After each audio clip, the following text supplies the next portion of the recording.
नमस्कार, मैं हूं सुप्रतिम बनर्जी और आप देख रहे हैं वारदात। कोरोना के 18 लाख मरीज और 1 लाख से ज्यादा मरने वालों की तादाद, हर 1 घंटे में 50 लोगों की मौत। ये डरावने आंकड़े अमेरिका के हैं। चीन से निकलकर कोरोना ने भले ही पूरी दुनिया में कहर मचाया हो, मगर जैसा कोहराम उसने अमेरिका में मचाया है वैसा किसी दूसरे देश में नहीं। अब सवाल यह है कि आखिर अमेरिका में कोरोना इतना जानलेवा क्यों हो गया? क्यों कोरोना अमेरिकियों को सबसे ज्यादा सता रहा है?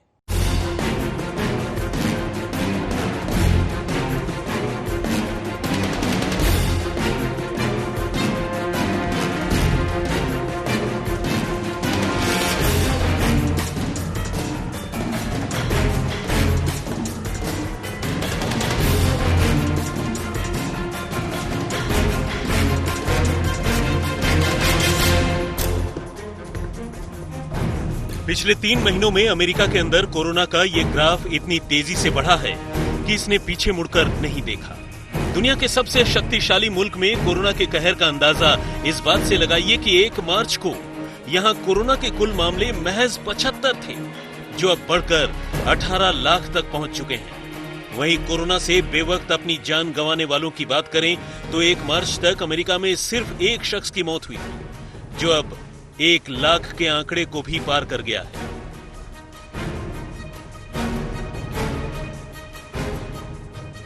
यहां हर रोज तकरीबन 1500 लोग अपनी जान गंवा रहे हैं, जबकि रोजाना 25,000 कोरोना के नए मामले सामने आ रहे हैं, जो भारत के मुकाबले 3 गुना से भी ज्यादा हैं। दुनिया के 30% से भी ज्यादा कोरोना के मामले अकेले अमेरिका में हैं। और ये तादाद हर गुजरते दिन के साथ दुगनी तेजी से बढ़ रही है। दुनिया में किसी भी और देश में न तो कोविड-19 के इतने मामले हैं और न ही उससे कहीं इतनी ज्यादा तादाद में लोगों की मौत ही हुई है। इस चार्ट में अमेरिका के बाद आने वाले 7-8 देशों को भी जोड़ लिया जाए तो भी कोरोना के इतने मामले नहीं बनते हैं जितना अकेले अमेरिका में हैं।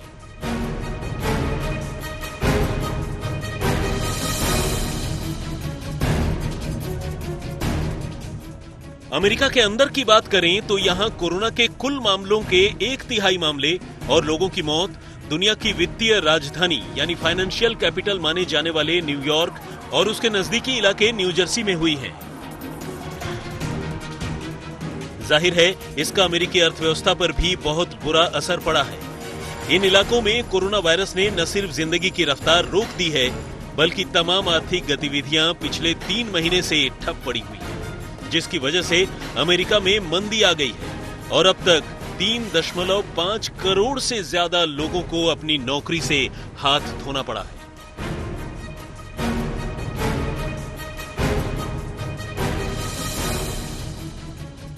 अमेरिका का शायद ही कोई ऐसा कोना बचा हो जहां कोरोना न पहुंचा हो। आलम यह है कि इस कांटेदार वायरस का संक्रमण व्हाइट हाउस तक पहुंच चुका है। लेकिन इसके बावजूद अमेरिका लॉकडाउन से बाहर निकलने की प्रक्रिया में है, क्योंकि जानकारों का मानना है कि लॉकडाउन से कोरोना के मामलों में लगाम तो लग नहीं रही है, उल्टा मुल्क की अर्थव्यवस्था काल के गर्त में और समाती जा रही है। लॉकडाउन की वजह से नौकरियां गंवाने वाले लोग सड़कों पर प्रदर्शन कर रहे हैं। हालांकि मृत्यु दर और नए मामलों की तादाद में अब कुछ इलाकों में कमी आने से सरकार ने अर्थव्यवस्थाओं को फिर से खोलने की हिम्मत जरूर जुटाई है। कोविड-19 से 1 लाख से ज्यादा लोगों की मौत होने के बाद अमेरिकी राष्ट्रपति डोनाल्ड ट्रंप ने दुख जताया है। राष्ट्रपति ने ट्वीट करते हुए मरने वालों के परिवार और दोस्तों के प्रति गहरी संवेदना व्यक्त की है। साथ ही ट्रंप आने वाले चुनाव को देखते हुए राजनीति करने से भी नहीं चूक रहे हैं। हम कोरोना वायरस से होने वाली मौत के मामले में 1 लाख पहुंच गए हैं। मैं उन परिवारों और दोस्तों के प्रति हार्दिक सहानुभूति व्यक्त करता हूं। मैं उनको प्यार देता हूं जो ऐसे वक्त में लड़े। ईश्वर आपके साथ है। पूरे विश्व के लिए कोरोना वायरस चीन की तरफ से दिया गया एक बहुत बुरा उपहार है। यूं तो अमेरिका में कोरोना वायरस का पहला मामला जनवरी के आखिरी हफ्ते में सामने आया था, लेकिन तब ट्रंप प्रशासन ने उसे ये कहते हुए हवा में उड़ा दिया था कि ये एक नॉर्मल फ्लू है, और अब यही नॉर्मल फ्लू पूरे देश को बीमार कर चुका है। अमेरिकी राष्ट्रपति डोनाल्ड ट्रंप की नींद टूटने और कोरोना से निपटने के उपायों में तेजी लाने में अगर वक्त न लगता तो इतनी बड़ी तादाद में आने वाले मामलों को भी रोका जा सकता था। पहले तो उन्होंने लॉकडाउन से ही इनकार किया, फिर लगाया भी तो आंशिक लॉकडाउन, और जब बात हाथ से निकल गई तब जाकर कहीं ट्रंप प्रशासन ने लॉकडाउन को तरीके से लगाया। नतीजा ये हुआ कि मामले रुकने के बजाय लगातार बढ़ते चले गए। हालांकि डोनाल्ड ट्रंप पहले ही ये बोल चुके थे कि अमेरिका में कोरोना से 1 लाख से ज्यादा लोगों की मौत हो सकती है। And that number comes in at 1.5 to 1.6 million people, up to 2.2 and even beyond. So that's 2.2 million people would have died if we did nothing. We just carried on our life. Now, I don't think that would have been possible because you would have had people dying all over the place. This would not have been a normal life. How many people have even seen anybody die? You would have seen people dying on airplanes. You would have been seeing people dying in hotel lobbies. You would have seen death all over. So I think from a practical standpoint, that couldn't have been carried out too far. But if you did nothing on the higher side, the number would be 2.2 and maybe even more, and on the lower side, 1.6 million. America में corona से सबसे बुरा हाल New York का है। यहाँ corona से संक्रमित होने वालों की तादाद 4 लाख का आंकड़ा छूने को है, जबकि मरने वालों की संख्या करीब 30,000 पहुंच रही है। इसके बाद नंबर आता है न्यू जर्सी का, जहां यह आंकड़ा 1.5 लाख को पार कर चुका है और करीब 12,000 लोगों की मौत हो चुकी है। शिकागो, कैलिफोर्निया, मैसाचुसेट्स और पेंसिल्वेनिया में कोरोना के मामले 1 लाख के आंकड़े को या तो पार कर चुके हैं या पार करने वाले हैं। बावजूद इसके डोनाल्ड ट्रंप इन राज्यों से लॉकडाउन हटाने की अपील कर रहे हैं। यही नहीं, उन्होंने धार्मिक स्थलों को भी जरूरी सेवाओं में शामिल कर लिया है, जबकि विशेषज्ञ लगातार ये चेतावनी दे रहे हैं कि पूजा स्थलों पर जमावड़े से संक्रमण और बढ़ सकता है। लोकेंद्र सिंह और सुप्रतिम बैनर्जी के साथ फर्रुख माभैदर, आज तक। अमेरिका का न्यूयॉर्क शहर चीन के वुहान और इटली के लोम्बार्डी के बाद कोरोना का सबसे बड़ा गढ़ बन चुका है। पूरे अमेरिका में कोरोना के कुल मामलों में आधे से ज्यादा मामले तो अकेले न्यूयॉर्क के ही हैं। सवाल यह है कि आखिर न्यूयॉर्क ने ऐसी क्या गलती की कि पूरा का पूरा शहर ही कोरोना की चपेट में आ गया। न्यूयॉर्क में हर घंटे औसतन 4 लोग कोरोना की वजह से दम तोड़ रहे हैं।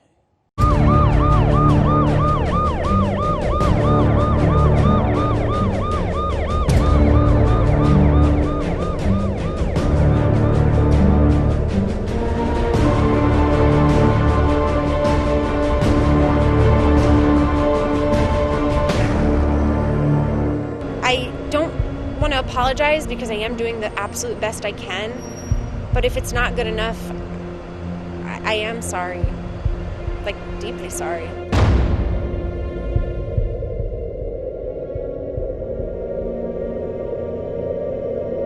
Goes up to 100,000 people a year die, and so far we have lost nobody. जब कोरोना अपनी पीक पर भी नहीं पहुंचा था, तभी अमेरिकी राष्ट्रपति ने कह दिया था कि अगर इससे मरने वालों के आंकड़े 1 लाख पर भी रुक जाएं तो ये बहुत बड़ी बात होगी। मगर ट्रंप की ये उम्मीद धरी की धरी रह गई और अब अमेरिका में कोरोना से मरने वालों का आंकड़ा 1 लाख को भी पार कर गया है। इससे अंदाजा लगाइए कि दुनिया का ये सबसे बड़ा और सबसे ताकतवर देश कोरोना के सामने किस तरह लाचार महसूस कर रहा है।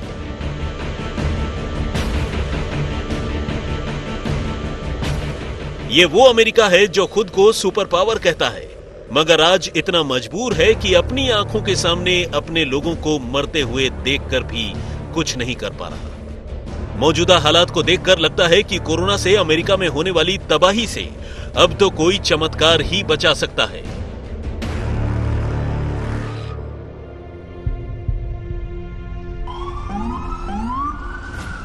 अमेरिका का आलम यह है कि यहां हर घंटे में 50 लोगों की मौत हो रही है, जबकि अकेले न्यूयॉर्क शहर में हर घंटे 4 लोग कोरोना की वजह से अपनी जान गंवा रहे हैं। कोरोना के इस वायरस ने न्यूयॉर्क को अमेरिका का ग्राउंड जीरो बना दिया है। बिन बुलाए और बिन बताए आई इस महामारी ने न्यूयॉर्क में कहर ढाया हुआ है।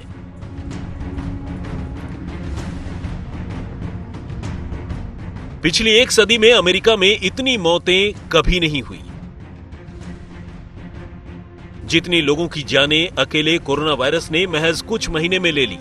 इस एक वायरस ने पूरे अमेरिकी मेडिकल सिस्टम की पोल खोलकर रख दी है।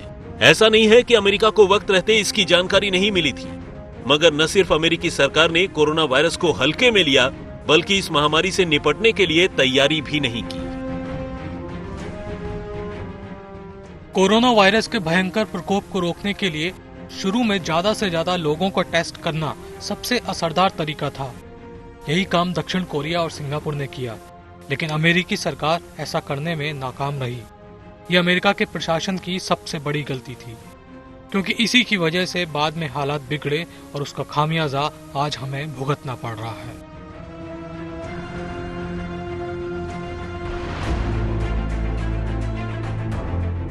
अमेरिका ने हालात बिगड़ने के बाद बड़े पैमाने पर लोगों के टेस्ट जरूर किए, मगर तब तक संक्रमित मरीजों की तादाद इतनी हो चुकी थी कि उनके संपर्क में आने वाले लोगों की पहचान करना दूर की कौड़ी साबित होने लगी। कोरोना के खतरे को लेकर अमेरिकी सरकार और प्रशासन तो लापरवाह और सुस्त था ही, आम लोगों ने भी इसे हल्के में लिया। तमाम चेतावनियों के बावजूद सोशल डिस्टेंसिंग तो दूर, लोग चर्च में आते जाते रहे और लोगों से मिलते जुलते भी रहे। न्यूयॉर्क समेत पूरे अमेरिका में इस जानलेवा वायरस की जद में आने वालों की तादाद बहुत तेजी से बढ़ रही है, मगर सवाल यह है कि आखिर तमाम एहतियात बरतने के बाद भी अमेरिका में मौतों का यह आंकड़ा डेथ मीटर को तोड़कर आगे क्यों निकलता जा रहा है? क्यों हर गुजरते दिन के साथ अमेरिका में कोरोना वायरस के मामले और इसकी वजह से होने वाली मौतें लगातार बढ़ती जा रही हैं? और तो और जानकार मान रहे हैं कि अमेरिका को अभी तो और तबाही देखनी बाकी है। कोरोना की वजह से अर्थव्यवस्था तो चरमराई हुई है ही, मेडिकल सिस्टम का भी भट्ठा बैठता जा रहा है।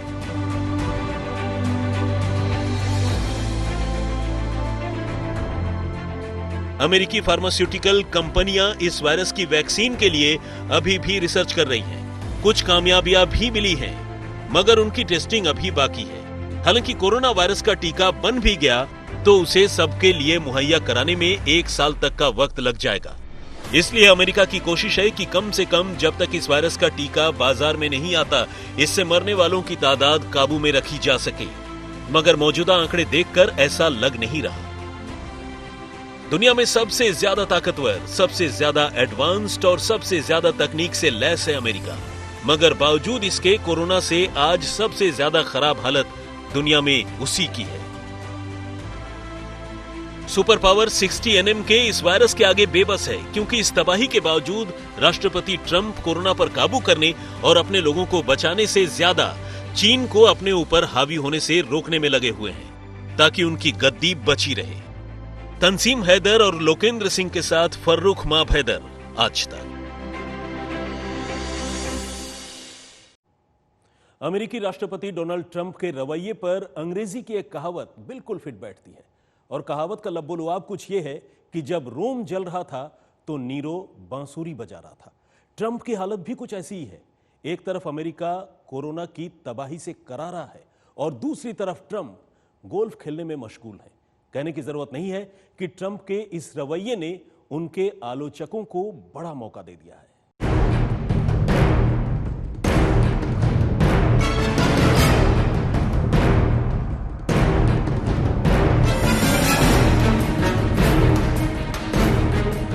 अमेरिका कोरोना से त्रस्त है और इनको देखिए, ये अपने में ही मस्त हैं। ये उस देश के राष्ट्रपति हैं जहां दुनिया के न सिर्फ सबसे ज्यादा कोरोना के मामले हैं, बल्कि इससे मरने वालों का आंकड़ा 1 लाख के पार जा चुका है।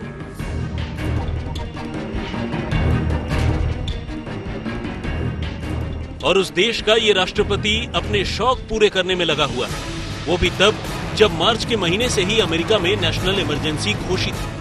उसके बाद भी ट्रंप ने वॉशिंगटन में अपने क्लब का न सिर्फ दौरा किया, बल्कि गोल्फ में भी हाथ आजमाया। इन तस्वीरों को देखकर ऐसा लग रहा है मानो ट्रंप ये जताना चाह रहे हों कि उनकी जिंदगी में कोरोना से मची ये तबाही अहमियत ही नहीं रही, या वो ये कहना चाहते हैं कि उनके देश में ऑल इज वेल।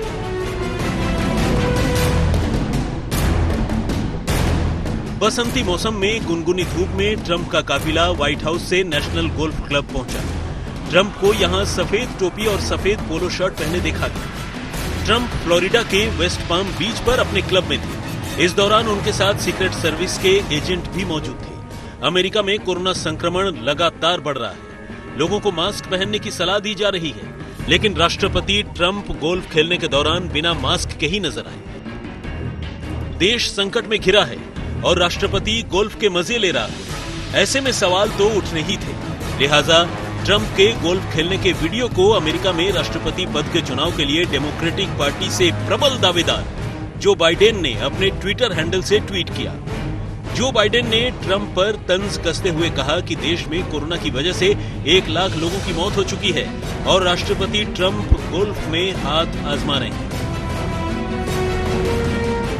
कोरोना संक्रमण के मामले बढ़ने के बावजूद अमेरिका में अर्थव्यवस्था बहाल करने की योजना बनाई जा रही है। अमेरिका के स्वास्थ्य विशेषज्ञ पाबंदियां हटाने के खतरे को लेकर लगातार आगाह कर रहे हैं, लेकिन ट्रंप प्रशासन इन सब बातों से बेपरवाह है। लोगों से गर्मी के मौसम की शुरुआत में होने वाले मेमोरियल डे वीकेंड मनाने के लिए कहा जा रहा है, यानी अमेरिकी लोग मर रहे हैं और ट्रंप उन्हें मुश्किल में डालते चले जा रहे हैं। गोल्फ खेलने के शौक को लेकर ट्रंप पहले भी विवादों में रहे हैं। 2016 के चुनाव प्रचार के दौरान उन्होंने कहा था कि मैं आप लोगों के लिए काम करने जा रहा हूं। इसके बाद मेरे पास गोल्फ खेलने के लिए भी समय नहीं होगा। राष्ट्रपति बनने के बाद से अब तक ट्रंप 200 बार गोल्फ खेल चुके हैं।